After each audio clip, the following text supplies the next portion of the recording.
Hello, my loves. I'm Vaishali, artist and a small business owner from India, and welcome to my channel. Firstly, how are you guys? It's been so long. I want to hear how's everyone doing here. So let me know down in the comments so that we can chat.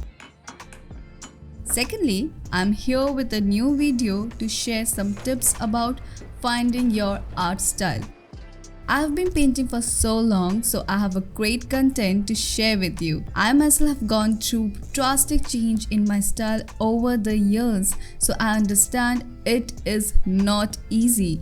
You feel so anxious, always worried about standing out, whether or not your art will be appreciated if you change your style and what not. But don't worry, I strongly feel the few tips I have to share can be really helpful. While I speak and share the tips, I'll be painting a new art in this video. I've broken down my way into 7 steps for your ease, so take a deep breath and let's get started. Step 1. Find inspiration. I think this is an obvious and fundamental step that we all know about.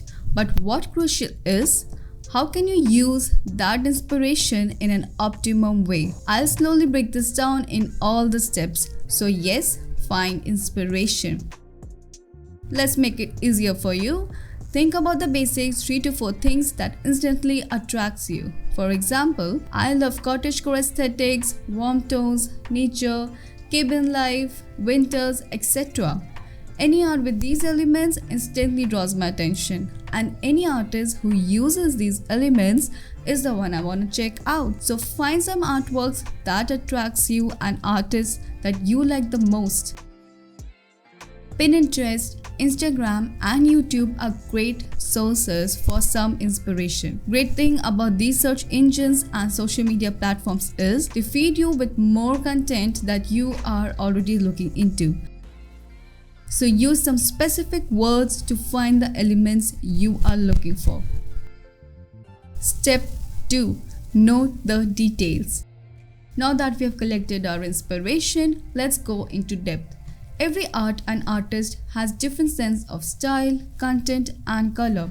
Notice the depth of the artworks, the lines of the forms and figures, the choice of the colors, theme of the work, etc. For example, here are the artworks by 2 amazing artists. They reflect same aesthetics but yet look so different. Both are folk arts but try to focus on the differences. The first artist goes majorly for warm tones and little bit of cool ones. The outlines are not sharp and in fact at some places they remain uncolored.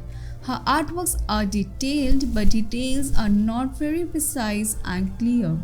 Now the second artist create artworks with sharp, clear details with outlines, and she includes warm and cool tones equally. At the end, I love both the artworks and artists so much. They are so different and unique in their own way.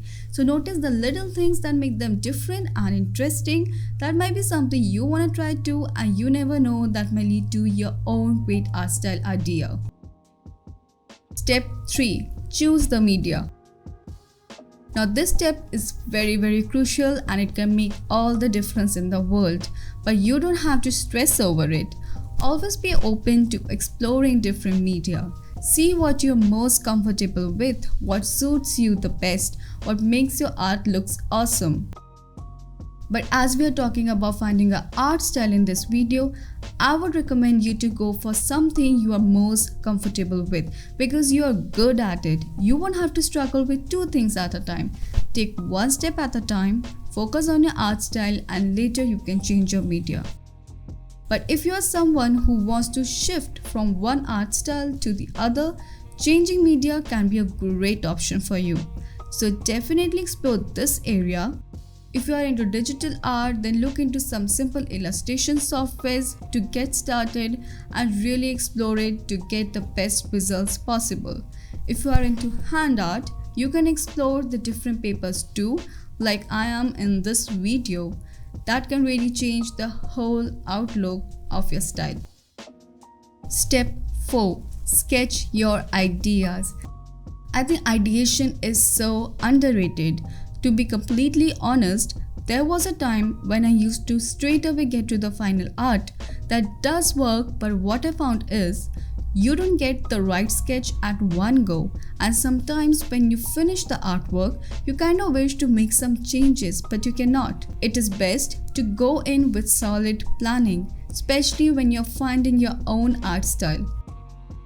Take inspiration from all the artworks you have collected in the first step, go through works of different artists that you selected, sketch your ideas, and do not copy another individual's hard work. You really have to hit and try here. You can instantly find your style, or it may take a while. It really needs patience and practice, and these steps will help you get through it. Step 5. Sketch the final. Okay, so this step is optional. It is not meant for everybody. It depends on what kind of art you are making. Like if you prefer abstract art, you can skip this. But if your art style requires you to sketch, this is actually an important step. It is sort of a filter from what you have roughly drawn by getting inspired from a lot of art styles to something that has a hint of you. Let me explain. When you sketch roughly, you get the idea of what you want to make, how you want to place things, what angle you want to choose, and so much more. In this step, when you sketch final, you add your own perspective. Like maybe you don't want to get too much into details, or your angle is a little bit crooked but you like it like that, or you're not great at human anatomy, so you make some changes according to your comfort, and that actually looks cool. So gradually your art style is coming together, and that has been strongly inspired and has a hint of you. Step 6. Coloring. Again, this step is optional. If you prefer art styles without colors, no doubt skip this step. But if you do, then it is another crucial step to explore and find your style. You have already chosen your medium. In fact, you can get creative and use more than one medium just to explore. One medium can be used in many ways. So now it is completely your call how you want to color. The opacity of the colors, finishing of the edges, shadows, highlights, color palette, and other million tiny decisions that you'll make while coloring will also determine your art style. Step 7. Practice. Without a doubt, we all know how important practice is. So I cannot stress this enough. Be consistent with your practice. It is not easy to find your style. You may instantly find your style, or it may take a while. When you have completed all above steps, this step is your main focus. With practice, you will understand your mistakes. You will know what changes you need to bring. You may explore media at this stage. You'll experiment. You'll find your own ways to get as much comfortable and fun as you want to make art. And all of this will help you shift more and more towards art style you have been looking for. I myself have gone through big art style change over the years, so let me quickly show you the changes I have gone through. From hand-painted conceptual art with watercolors, to digital fashion illustrations, to hand-painted prints and patterns with acrylic, to spiritual art with acrylic as well as digital art, I created both, to witchy art that are hand and then digitally created, to cottagecore art with gouache on a handmade paper. In simple terms, art style means the visual appearance of an artwork. Now, in all the work I have shown here, either the medium or way of making art has been changed. Definitely the concept and theme of your artwork can majorly affect your style. Like I have been creating cottagecore artworks for almost 2 months every day. So I have like 45 plus artworks based on similar theme. Plus, I have made many artworks in each category because art style is not defined by just making 1 or 2 pieces. You really need to practice more to get better at it. If you are interested in these cottagecore artworks I'm creating, they are available in my Etsy shop, so I'm gonna leave the link in the description below. So these are the 7 steps that will guide you towards the right direction. I'm not saying this is by permanent and only art style. You can have more than one art style, and that is okay. I too switch between art styles, and that works great for me. Let me know if these tips have been helpful. If you have any questions, please leave them down in the comments so that we can all share the knowledge. Please like and subscribe for more upcoming videos as studio vlogs. I'll see you soon. Take care.